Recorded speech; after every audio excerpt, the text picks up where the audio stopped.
Hi, everybody. Welcome to Priceless Advice with and for leaders of volunteers. I am Dana Litwin, and I'm genuinely very, very excited and delighted to talk to my friend and colleague today, Kayla. Kayla Paulson's here. Yay! And we're both CVAs. Yay! Hi, Kayla. Welcome.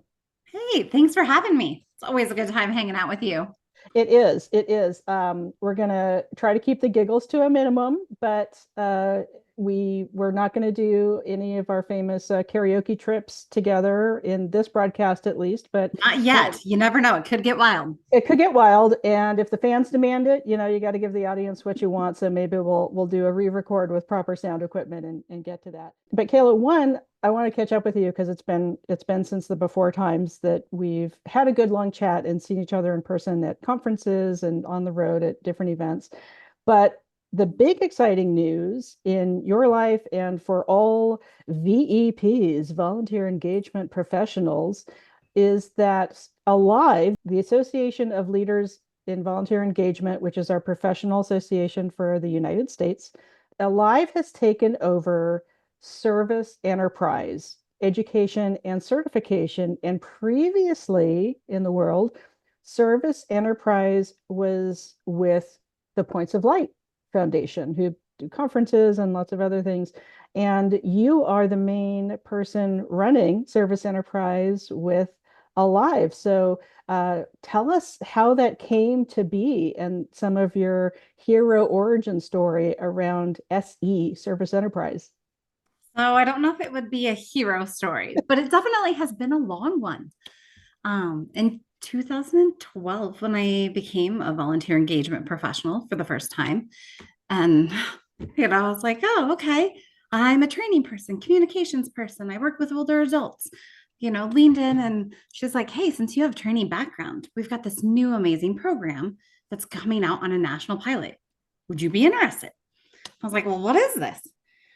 And we're talking, and she's like, it's change management to help organizations better engage volunteers.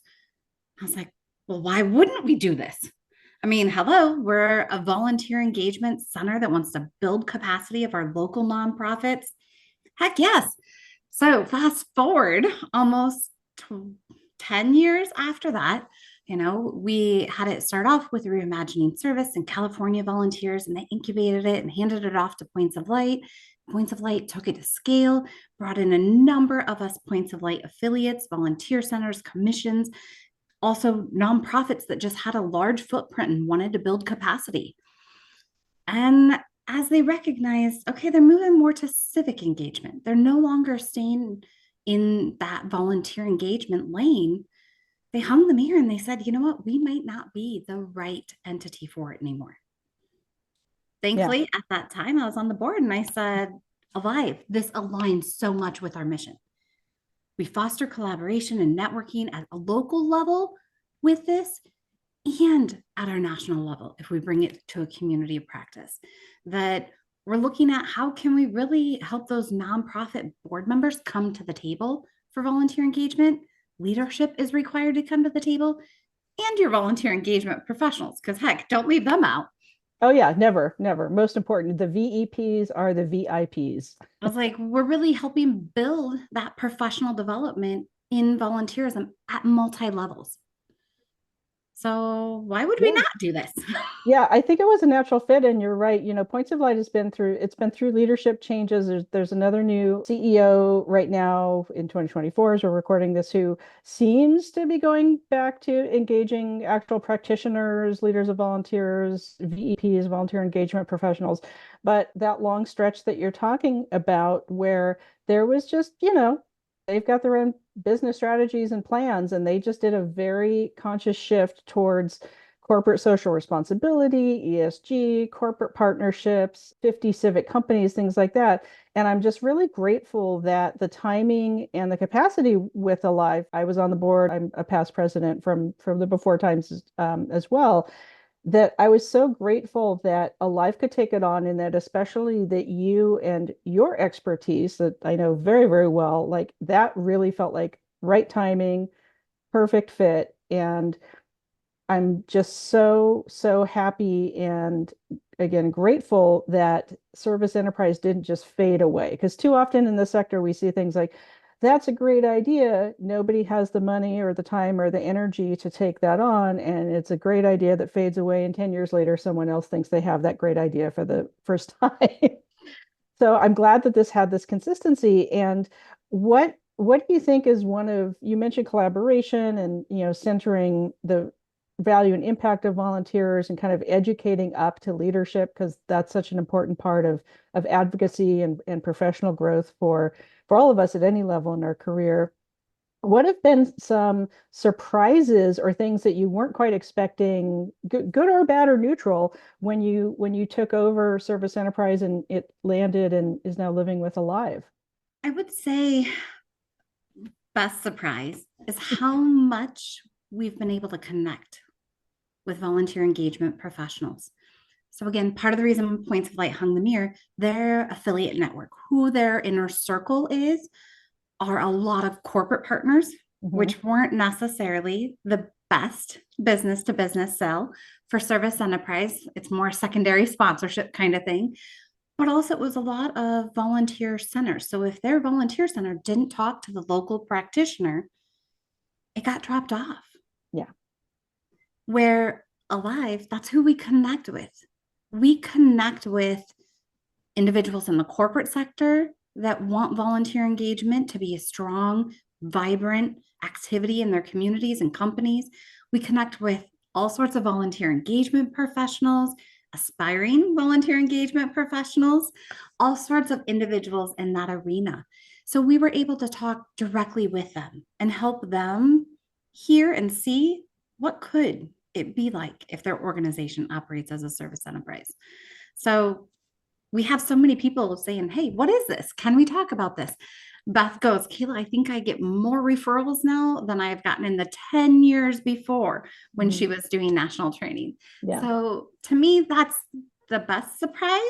And now I'm going, oh no, we might be needing more trainers because we're getting to that market saturation. Yeah, I mean, it's wonderful to see that kind of supply demand problem come up, It's a because great problem. it's a great problem to have. It's not even a problem. It's just a wonderful thing that has occurred. And Beth being Beth Steinhorn of VQ Volunteer Strategies, and she's again like another legend in the field, and probably each of our professional crushes. We can get into the topic of professional crushes a little bit later, but I think the essence of service enterprise is revolutionary to the sector, because there is and has historically been a lot of training for individuals or teams, but this really levels up to the entire organization has this understanding, has this education and training, and then that gets certified. So not just as a volunteer center, but a nonprofit itself has this opportunity to really shift the culture in an incredibly positive way and have everybody participate in volunteer engagement and community engagement and understand the value of the impact of everyone on their team who's giving their time and talent. Well, and it's that culture shift. Yeah, I mean, so important. you have to have that. If you look at organizations, again, I'm all about a professional crush. Right. Organizations that I had professional crushes on, it's not one person. Yeah. It's the way the organization sees, values, thinks about volunteers. It's not, oh crud, we need volunteers to fill this gap that we didn't plan for. It's, hey, where can we best engage volunteers and community members that bring different lived experiences, different skills and talents that we have on our staff to meet the needs of the community? It's a whole different way of seeing the exact same activity. It is. It's really shifting the framing and the thinking around it. And I found that it's been very effective at that leadership level, where sometimes just, as much as I love giving and going to one-off webinars and workshops, and I've done tons of those, and so have you, it's like it's a level of information and education that really gets through, because as you know, with your background in change management, I do a lot of that in my consulting work as well. You have to change not just hearts and minds, but behaviors. and not just have people go, well, that was lovely, and back to all my habits and defaults and biases and things I used to do and the thoughts and belief systems that I'm comfortable with. And it really kind of, opens up that world of thinking. And I know you've said before, it's a way of having a 360-degree support for when that organization operates as a service enterprise, rather than everything falling on like a department of one volunteer coordinator or manager, trying to convince everyone by themselves. It's quite often if somebody needs something to visualize to kind of compare it to, Mhm. I say it's uplifting volunteer engagement to a shared service similar to HR. We all can wrap our heads around that, Yeah. unless we're at a really tiny nonprofit and haven't worked elsewhere. But HR supports the whole organization. They help with that human capital strategy.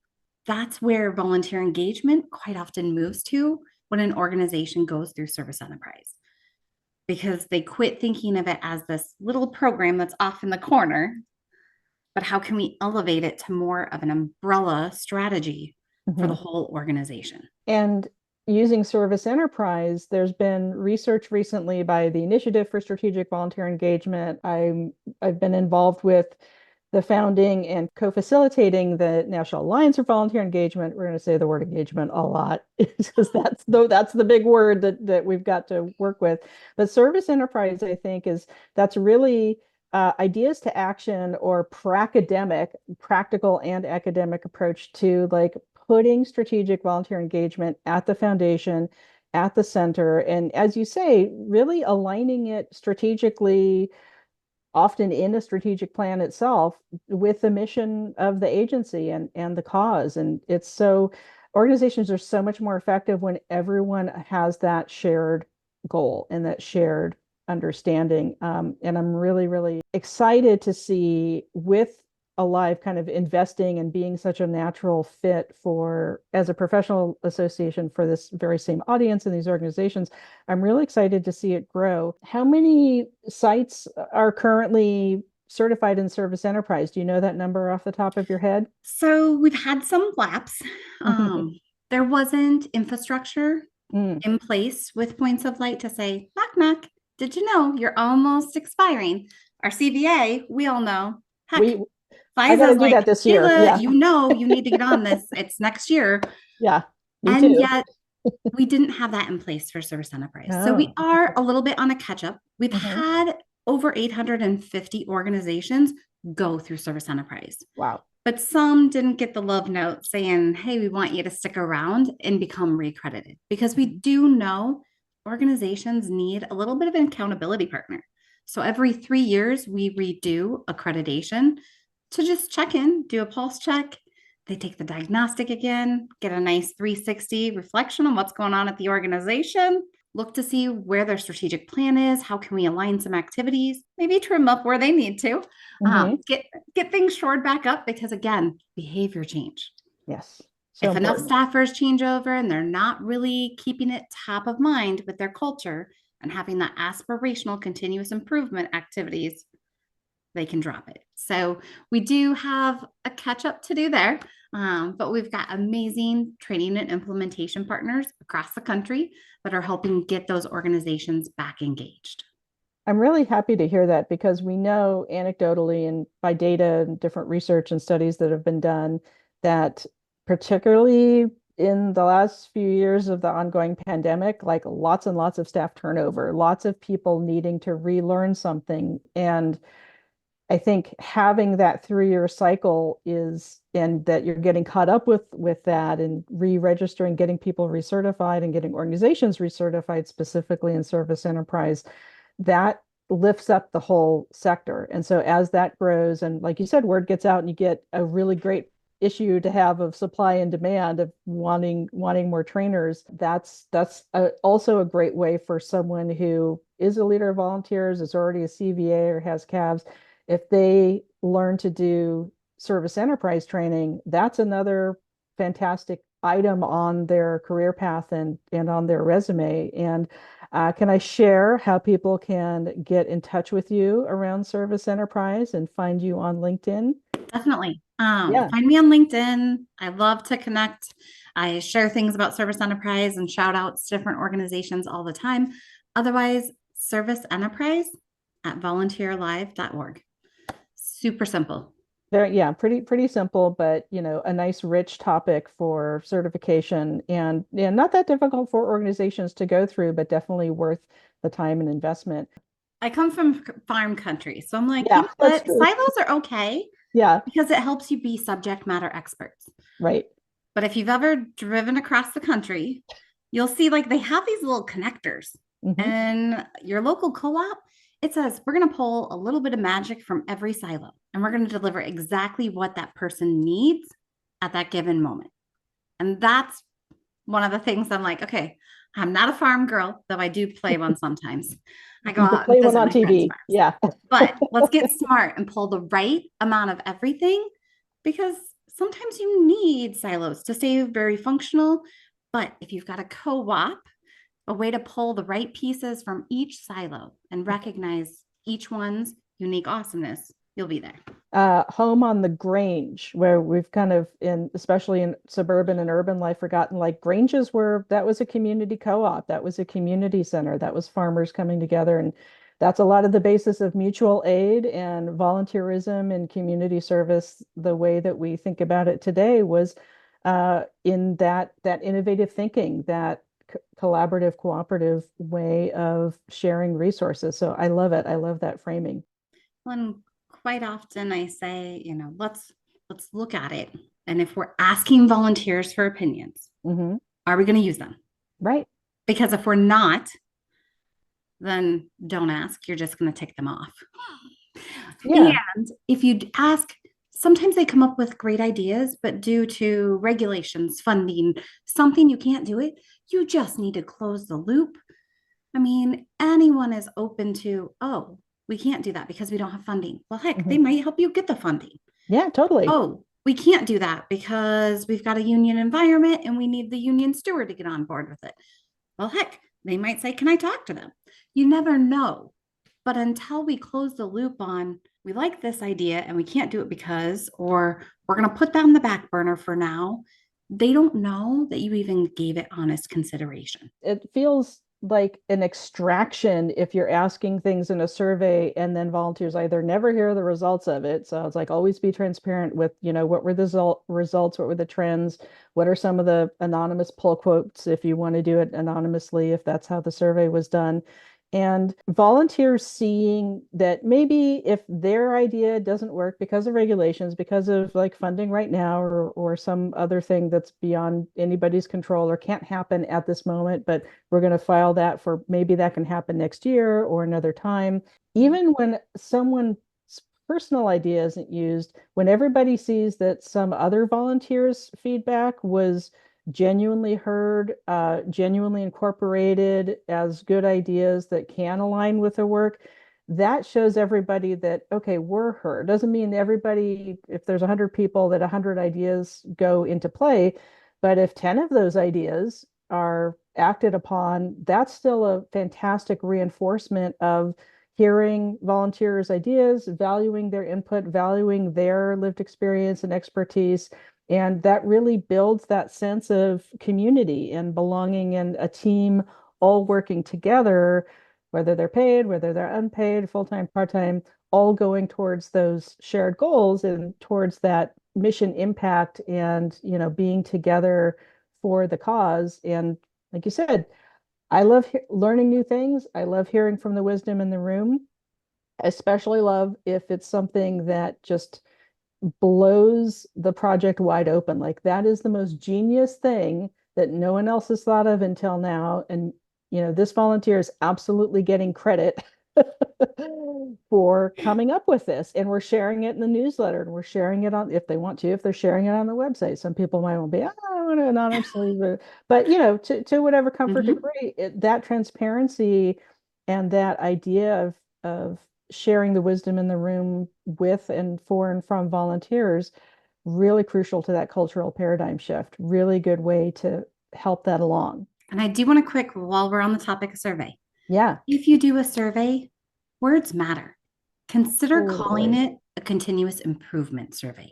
Yes. Because when you say, hey, I want a satisfaction survey, what do your volunteers want to do? They want to say they're satisfied. Mm-hmm. I'm like, why? If you need it for grant funding, sure, rock that out. Ask a couple net promoter score questions and call it good. Mm-hmm. But if you really want to make your survey be a functional way to get an assessment of what you're doing as an organizational volunteer engagement strategy and get you to where you want to be, effectively and efficiently delivering your mission with a wide range of human capital, Mm-hmm. then switch the term. Yeah. I Ask love it. them to Yeah. help you continually improve, to push beyond where you are today. I think that's important to emphasize that in this line of work as VEPs, a tiny little bit of wordsmithing or word switch can make all the difference in the world. So continuous improvement survey is better than volunteer satisfaction. Are you satisfied? Check one box. Yes, I am. And that speaks to, I've had as another guest in Tuesday Tips and Priceless Advice, Rosanna Galindo, who created an academic standard, the Volunteer Satisfaction Index, that accounts for those biases of the people who didn't like it are already gone and have already left and ghosted their position. And the people who are going to lean towards a positivity bias of like, well, I don't want to say anything bad. That's an academic tool that's free to academics who are doing, deeper research on volunteer satisfaction. And there's, I think, a nominal, pretty low, very reasonable licensing fee if individual nonprofits or consultants want to use it. But most of the time, we don't need to get to that quite that academic standard of like a proven reliability. We just want to get a snapshot of information of how people are doing and how people are feeling. Absolutely recommend using the VSI, and I'll put the link to that in the video description for folks to check that out on Rosanna's website. But that most of the time we just want to do a bit of a temperature check. And I love the idea of if you're constructing your own survey, not necessarily using the VSI unless you're doing a deeper dive and really trying to solve some deeper problems or issues that you can't quite figure out with the organization. And this is one research tool to do that. But this is ongoing. This is a work in progress, and volunteers and paid staff are equally participating in the ideas to improve the organization, the culture, this particular pilot program, whatever the topic is. And you can't go wrong. If you don't ask, you don't know. And if you don't ask, you don't get. Well, and if people are nervous about the ask of figuring out what questions to ask, or I know sometimes even I overanalyze the questions, reach out to some what I call pre-professionals, your college students. You'll probably have some master's graduate candidates that are already working in that line of work and probably have a research project they have to do for graduation, especially some of your doctoral candidates.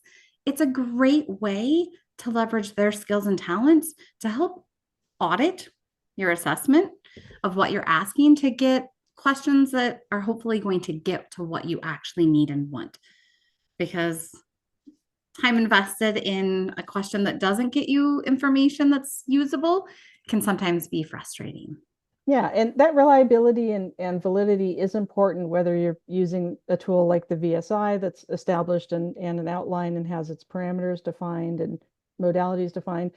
And that's such a rich resource because we're in, quite frankly, almost our entire economy is a data mining economy at this point of technology and marketing and analytic insights. And that is a hugely wide and still vastly, rapidly growing field of data analytics. And I know that there can be technophobia or someone not feeling like, oh, they're tech savvy enough to understand this.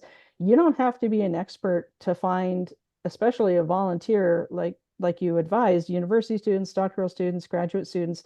There is someone with expertise who either like wants that internship credit or just wants to be able to get a good case study from your organization to include in their thesis or dissertation, or just to write a white paper on if they've already got their PhD, like Dr. Sue Coward-Kale in San Diego. It's like she's always interested in expanding her ideas and research exactly in that way, and having students assist in these kinds of data analytics with nonprofits or even government agencies. I've worked for a lot of government agencies myself, and There's a lot of good case studies and persuasion to be done with the right data analyzed and visualized and presented in the right way to the audience that you're hoping to educate about. Well, and it needs to be in a way that's meaningful to them. Exactly. Yeah.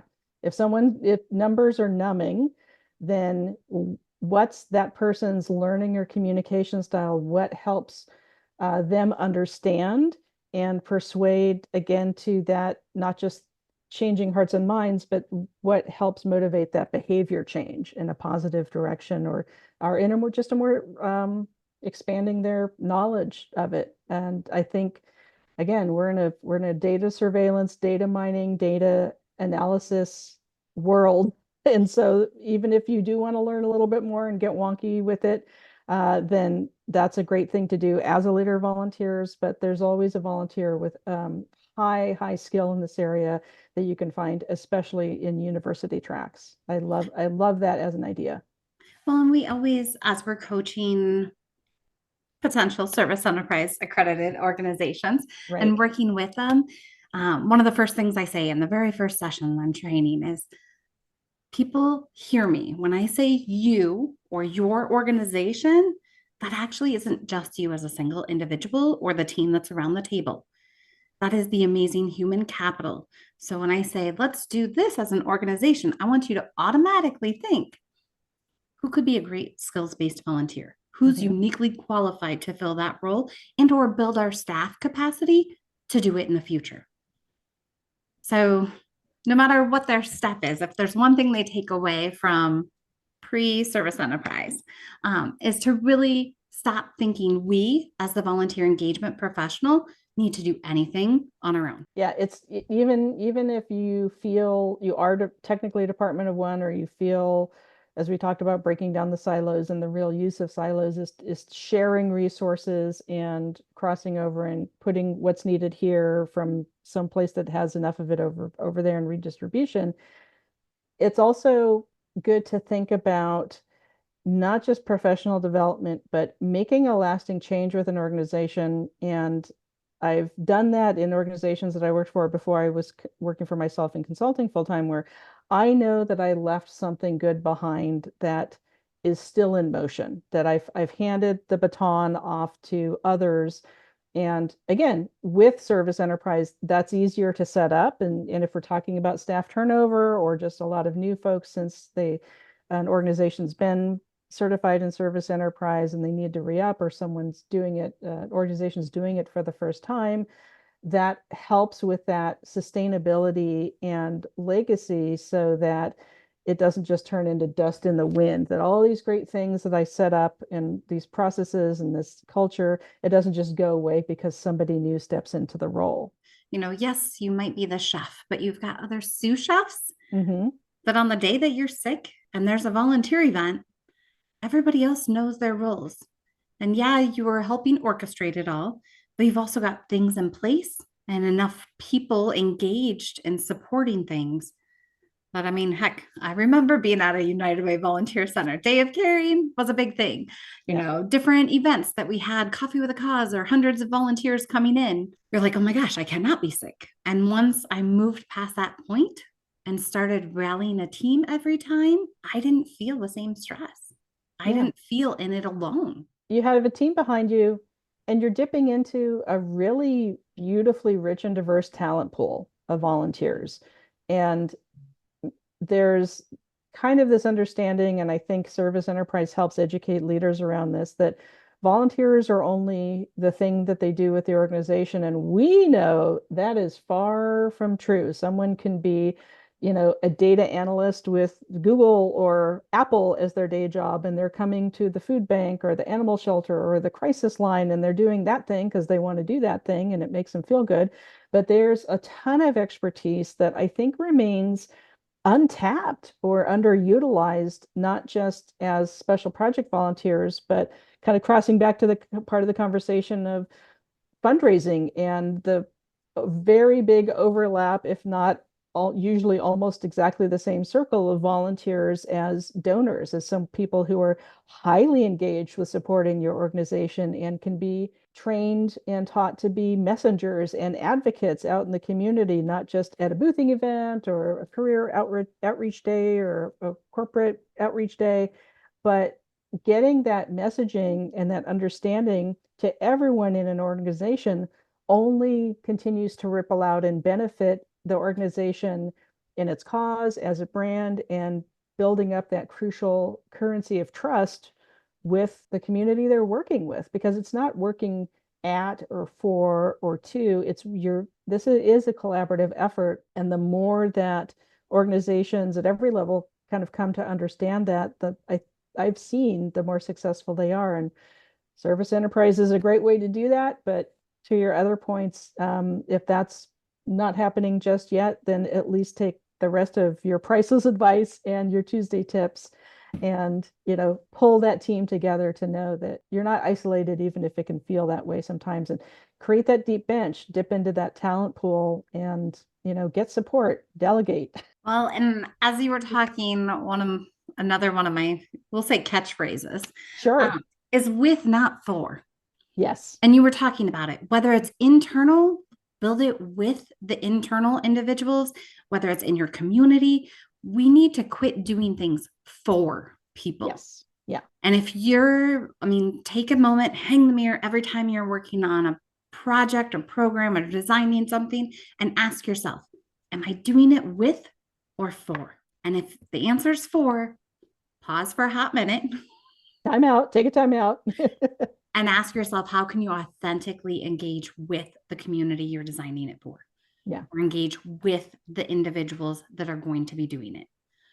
Because quite often, that will also help your pilot not have to be a fail forward, because they're going to provide that little course correction as you go, because you're doing it with, not for. I love that. And that's been ingrained in my philosophy. And I think you articulated it really perfectly there. And let's tell the folks watching from home what's some of the other consulting work. So when you're very busy, because in setting this up, it became clear that, we have the same habit where we have to block off a 90-minute lunch very often on our calendars just to be able to remember to eat and have time to eat during the day without, in your case, you have family and kids and stuff, but even just on my own without raising children in my house, it gets busy enough and hectic enough that I can very easily skip a meal or not do essential self-care through the day.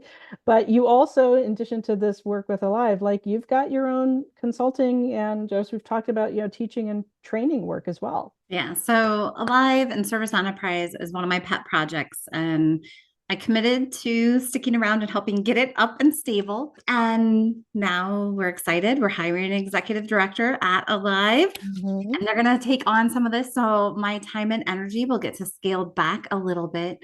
But, when somebody goes, Kayla, who do you like to work with? Well, I love to work with organizations that recognize when you bring the right people together, you can achieve anything. Yep. And that is sometimes helping traditional volunteer centers or conveners really transition to more what I call a volunteer epicenter. Yes. And yes, it is kind of an earthquake, it is going to rattle some things. But it's helping shift that mindset again, doing with the community, not for the community, authentically showing up before you ever ask them to volunteer or give their feedback, helping them realize their online matching tool is a tool. It's not the solution. Helping them look at how they can strategically invest in that community and volunteer engagement capacity building. How can they raise all the boats? It is funny because sometimes I'm taking my other clients and introducing them to Alive. Yeah. One, we're doing a strategic retreat and they're charging a Alive membership fee basically to join the retreat. Mm-hmm. And then all of their people are going to have an Alive membership. And they're looking at starting Service Enterprise this spring.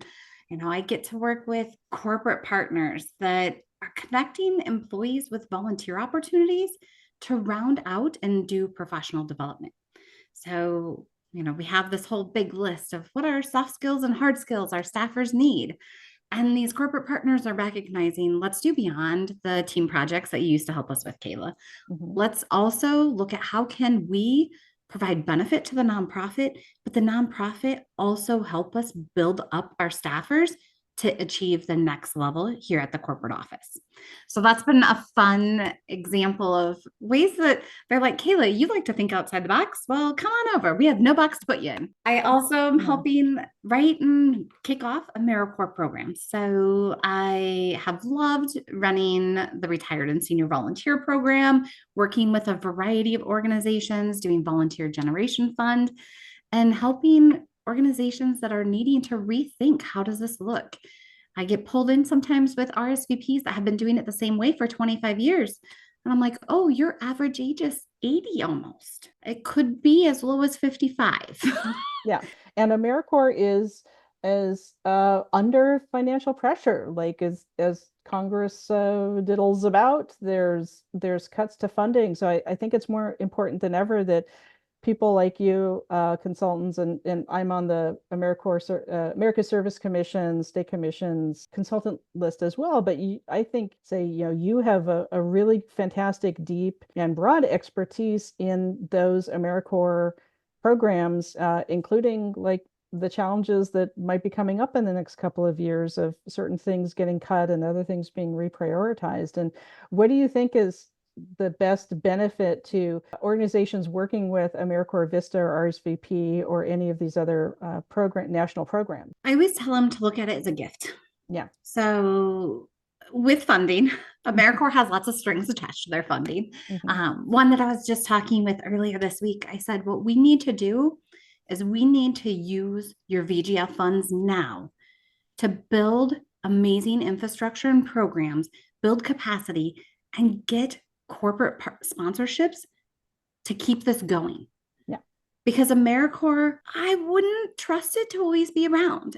And Yeah. what if you could get enough sponsorship to cover those pieces and let you do something new or challenge? I mean, one of the nice things about AmeriCorps is a lot of times if you're working with your PM, your program manager, Mhm. and talking with them, they'll let you test and try and be brave and pilot some things.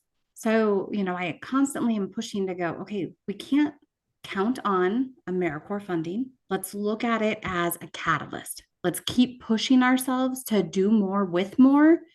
And, when I'm twiddling down their staff that's allocated to an AmeriCorps grant, because I said, if it's not here, I need your staff to still be in place Mhm. because they're doing so many things. So let's look at how we can shift some of that, but also free up time for them to do more resource development, in kind, cash, volunteers, all of it to create a vibrant, sustainable organization that's going to create true community change. And that's excellent to think of. AmeriCorps that's one of the tools that's in our toolbox to make those changes. But to me, it's always, I see it as like, it's a great lever. You need a little more leverage, need a little jump start, a little boost, and ideally it can serve in that capacity, since especially, Vista folks that are assigned to organizations, or things are on a timeline and a time frame, and they can choose to maybe continue as a volunteer or be hired as staff. That's a great kind of career pipeline. The last 10, 15, 20 years with AmeriCorps is going in that direction. But it is, like you said, gift and kind of temporary way to boost that capacity and be really work smarter instead of trying to work harder. Push as much as you can forward and build that momentum and build up those other resources when you have AmeriCorps resources at hand, and not just use them as only as band-aids or patchwork to things that don't have that legacy and that sustainability and that strategy built in. So I'm I'm so glad to talk to you today, Kayla. It's so You're good always to fun to interact with. it's fun to interact with, or we get to satisfy our professional crushes and talk about like they're dreamy. We like them. We like how they do those things. I Uh, will say you did a great job of welcoming me onto the Alive board while you were there. And that was a fun, it's funny because sometimes people go, Kayla, so what has gotten you here? And I'm like, oh, everything. My career path has been the most wandering. I'm a yes, if kind of girl.